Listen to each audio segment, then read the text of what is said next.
You're listening to The Sports Moment, May 10th, 2024. part of the Sports Moments and Memories with Craig Olson podcast. Be sure to like and subscribe so you never miss a sports moment.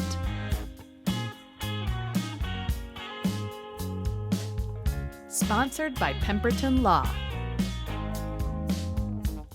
and Lake Area Docks and Lifts. Lake Area Docks and Lifts, more than just docks and lifts. Lake Area Docks and Lifts. Well, what a day Thursday was in local sports. Section True Team competition in track and field, a number of baseball and softball games with some records set there as well. We'll be talking about some of that a little later on. But first, we're going to start with results from the True Team track and field meets that were held yesterday. In Section 6A, Kaia Fiskness of the Hillcrest Lutheran Academy girls track and field team broke a 29-year-old school record at the Anderson Schuler Invitational at NDSCS in Wahpeton. She ran a 58.49 in the 400-meter dash. Her time makes her the only Hillcrest girl to break a minute in the 400. Now, the old record was 60.10 by Mitzi Borner. And the boys and girls teams both finished 6th out of 10 teams in the Section 6A competition. Katie Holsner was a champion for the Comets in the 1,600-meter run. And Lucia Wales for Ashby Brandon Evansville had a good day. She was a winner in the 100-meter hurdles and the 300-meter hurdles. And she also won the 100-meter dash. So a great performance there by the Ashby Brandon Evansville track and field athlete. For Breckenridge, they won the 4x200-meter relay competition on the girls' side. Now, for the boys' competition, Hillcrest was led by Gabe Swedenberg. Gabe had a championship in the 400-meter dash. Matthew Knutson was a runner-up in the long jump for the Comets. For Ashby Brandon Evansville, Kenneth Spielman was second in the 800-meter run. Caleb Fugelseth was second in the mile competition for the Bolts. And also Border West had Julian Ortley win the 1,600-meter run and the 3,200-meter run. And they also won the 4x8 relay competition in that event and had the runner-up in the pole vault, James Buell, and the champion in the triple jump in Holden Rinke. Great performances at the True Team track and field meet yesterday in Section 6A. Now, in 8-2A, Fergus Falls wound up third in both the boys and girls competition. The Otter boys had a championship from Jaden Miller in the 800-meter run. Jaden was also third in the 1,600. Shane Zierden had a good meet as well, as Shane won the triple jump and placed third in the long jump. Andrew Muckow was third in the pole vault, and Leighton Drouillard was runner-up in the discus. The Otters also won the 4x800-meter relay competition in that meet. For the Otter girls, it was a good day. Again, their distance runners have had just an outstanding start to the season, and yesterday was, again, the same as Estee Versteeg was second, Cassie Wellman third in the 1,600. Cassie was the runner-up in the 3,200, and Sarah Grotberg was fourth. In the 800, Estee Versteeg was a champion, Carson Lill the fourth-place finisher, and Violet McCann won the title in the 400-meter dash for the Otters, who also wound up second in the 4x100 relay and the 4x800 relay. The Otters with good performances in a number of events, including the high jump, where Ruby Ellison finished as the runner-up. Bjorn Anderson of Perham was a double winner, winning the 1,600 and the 3,200-meter run on the boys' side. And the Perham girls won the 4x4 relay and the 4x8 relay, and Gracie Morris was the champion in the pole vault. Kennedy Pilgrim, runner-up in the long jump. Jaden Hackle, runner-up in the triple jump competition. So lots of good stuff on the track and field scene yesterday. We'll talk some baseball and softball in just a minute, but first I want to talk about Pemberton Law Firm. They carry a legacy of trustworthy and reputable legal representation that dates back to 1883, and you can visit them in Fergus Falls, Wadena, Detroit Lakes, and Alexandria, or online at pemlaw.com. Lake Area Docks and Lifts is getting ready for a fun summer, and a fun summer at the lake. That's what's in store for us here in the coming months.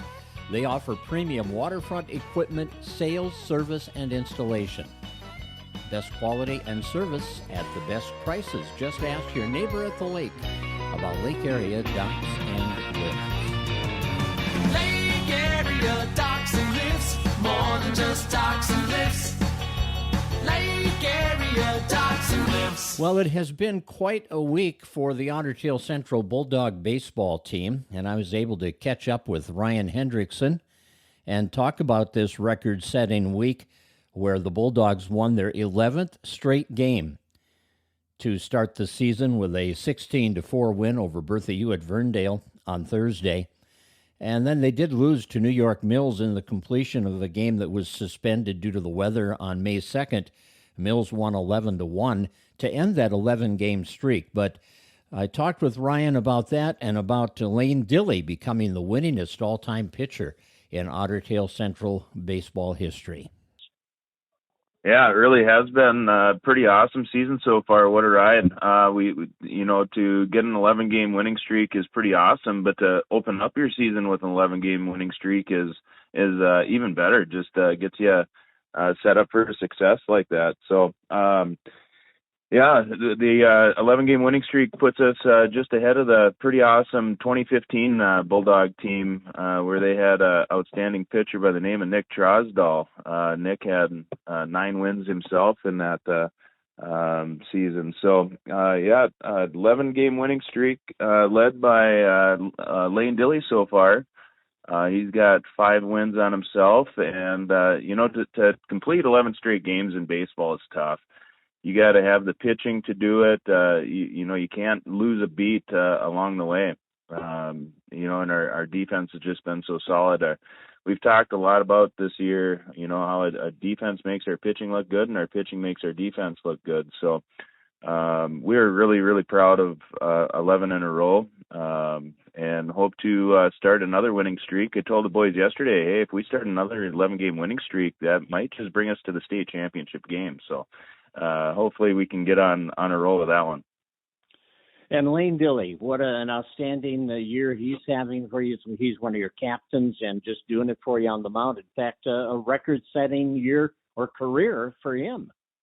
Yeah, he's been such a treat to be around. The kid is just an absolute bulldog. He's been pitching since his freshman year. I look back, he had a win his freshman year. The pretty neat part about having a career win leader like that is he's your ace most of the time, and he's pitching against our toughest opponents all the time. We always look through the week and try to line up your 1, 2, 3 punches with your toughest opponents, and Lane has always been against our toughest conference or section opponents. So kudos to Lane Dilly with his 15 career wins so far. And I probably got him slated for another 5 or 6 starts again this year. So he's had just an outstanding career, and now with every start, he's putting himself in an opportunity to raise the bar just a little bit higher. I mentioned Nick Trosdahl a little bit earlier. That's the pitcher who Lane just jumped. Nick Trosdahl had 14 career wins and probably the most dominant pitcher in Bulldog history. As I look through record books and whatnot, Nick leads strikeouts and innings pitched and all these other things. So for Lane to jump a pitcher like that is pretty special. It's just been a treat to be around Lane and get an opportunity to coach Lane for 4 straight years. And I wish him the best throughout the rest of the season. We're going to ride his back a little bit, and he's going to bring us somewhere this year, I hope. That's Ryan Hendrickson, head coach of the Otter Tail Central Bulldogs. They'll try to start a new streak tonight. Perham won a couple of games on Thursday by identical scores, shutting out Barnesville 10-0 in both ends of their doubleheader, and Frazee and Hawley split in their Heart of Lakes Conference doubleheader. Frazee winning 6-4 in the opener, and Hawley taking the nightcap 5-0. Now, Fergus Falls was a 4-2 winner against Sartell yesterday, and that was a great pitcher's duel. It was 2-2 going into the 8th inning, and the Otters wound up getting the win. Hunter Powers launched a 2-run homer to lift them to a 4-2 victory, and I did get an opportunity to talk with Shane Thielke, the head coach of the Otters, about his team's performance in that much-needed victory over Sartell. When you think about all the elements that go into any baseball game, winning or losing, you can put those key points together. Normally, you're going to come out on the right side of it. This game is tough enough, and you've heard it said, I'm sure, that one of the hardest things to do is to hit a round ball with a round bat squarely, and the hitting is a challenge at every level. But when you're facing college commits on the mound every night, which you've been doing, the challenge really is even higher for your guys. But they seem to have handled that challenge pretty well.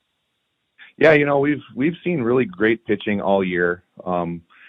Dating back to the early games in the season, we faced one of the best pitchers I've seen in high school baseball from Hutchinson, and we've started to understand that that's what the varsity schedule looks like in our conference. And I think guys have now just come to recognize when you face guys like that, they're always going to be right around the strike zone. So it gives you almost more latitude to be ready to swing.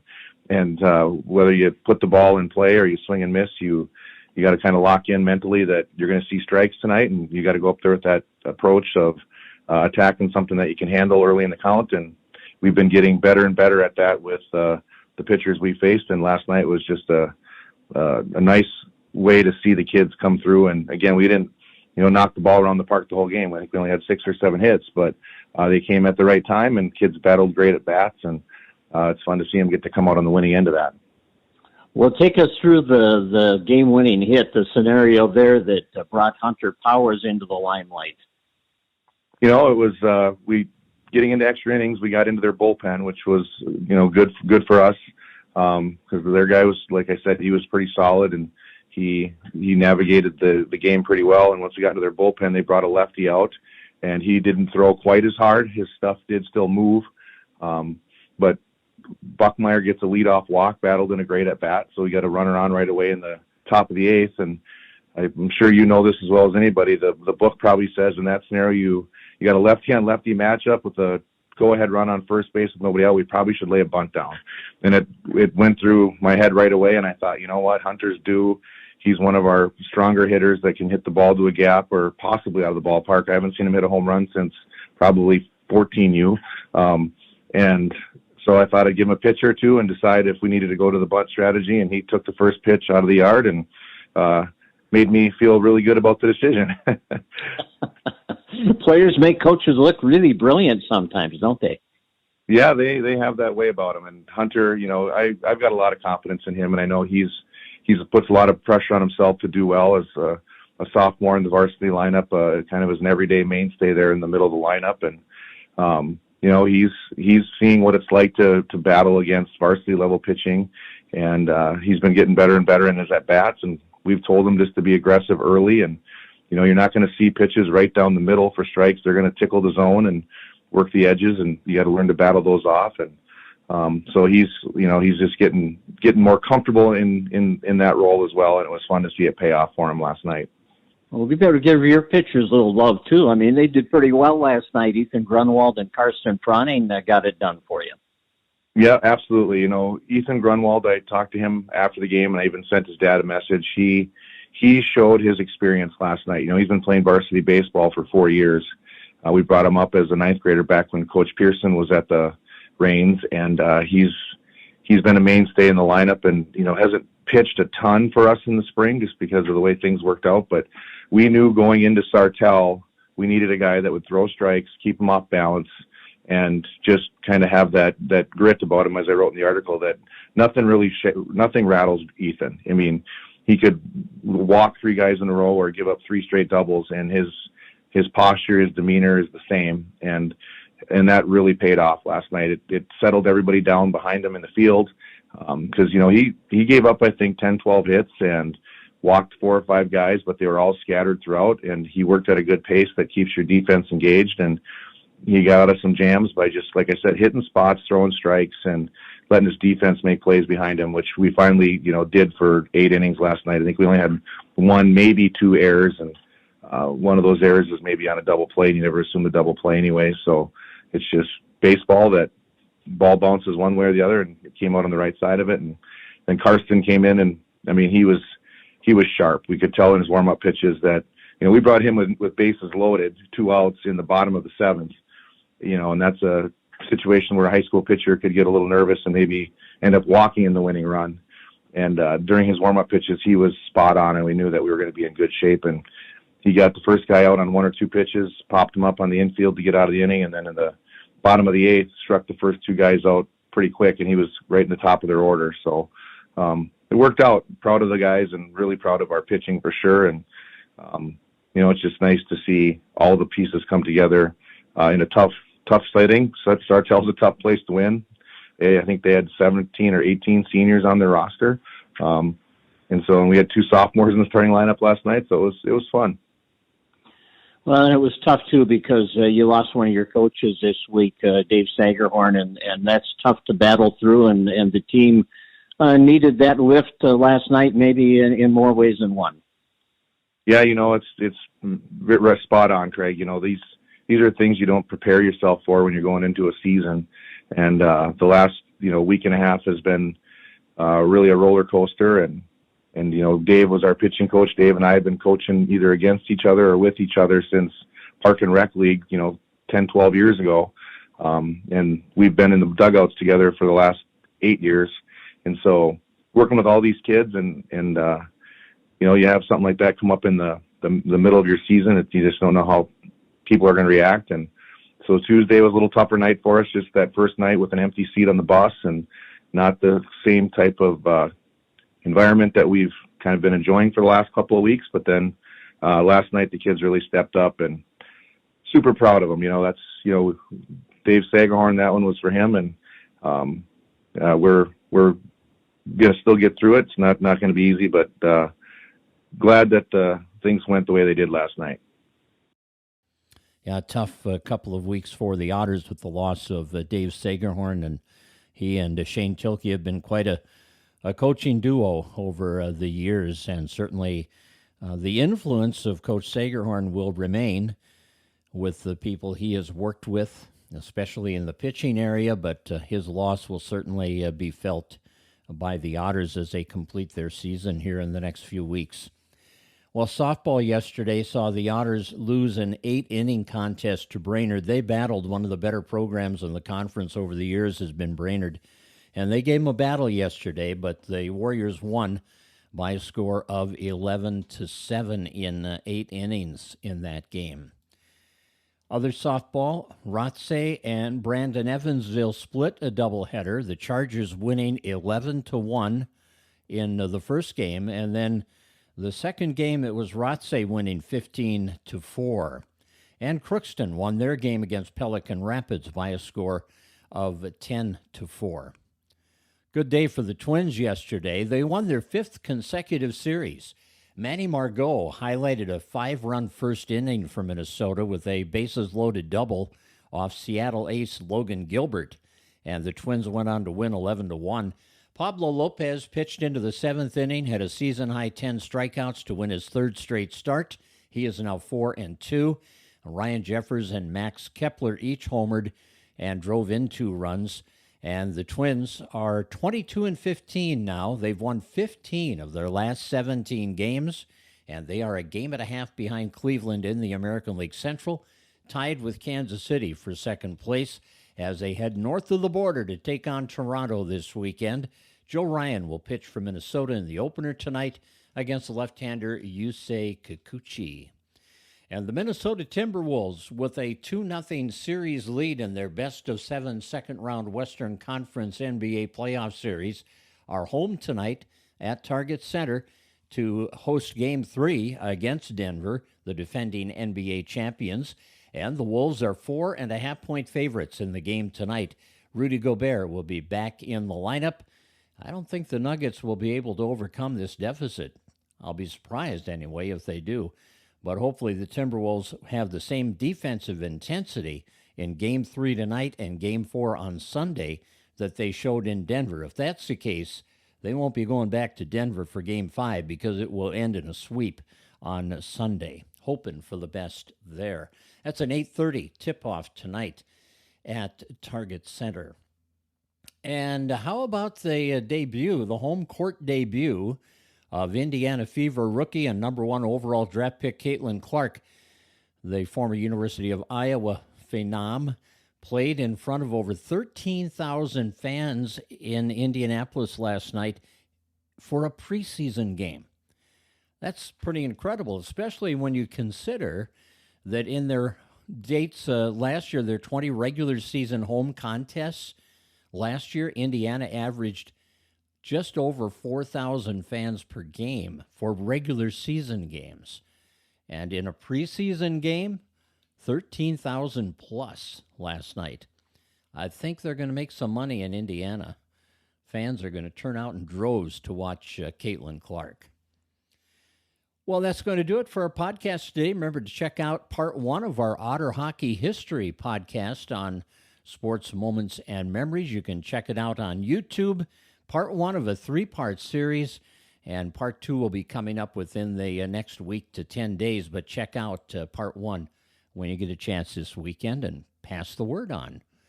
And thank you so much for joining us. I hope you have a great weekend. You've been listening to The Sports Moment with Craig Olson. Sponsored by Pemberton Law and Lake Area Docks and Lifts. Produced by Sunroom Lab. Music by Blue Red Roses. Subscribe wherever you get your podcasts, and thanks for listening.